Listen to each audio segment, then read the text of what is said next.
sobra po talaga ako nagpapasalamat sa mga tala sender ko na nagsisend po talaga sa akin yung tala bilang suporta. Pero gusto kong sabihin na sayang lang po yung sinisend nyo sa akin, or tanging si Meta lang po talagang naikinabang sa stars na binibigay niyo po sa akin. Kasi isang taon na po talagang nagbaback to zero po ang aking stars.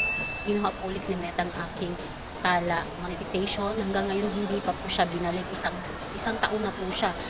Masakit po sa loob ko na ang daming nagbibigay ng star bilang suporta, pero hindi ko yun natatanggap. Napupunta lang po yung lahat kay Meta. Meron pa nga akong isang followers noon na umabot na po na sa 8,000 yung nabigay niyang star sa akin, pero hindi ko po yun natatanggap.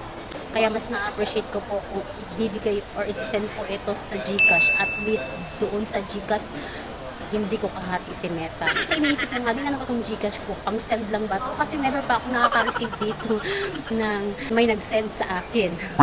Ayan yung GCash natin. Meron din po sa bio natin nakalagay po ang ating GCash. So maraming salamat po sa inyong suporta.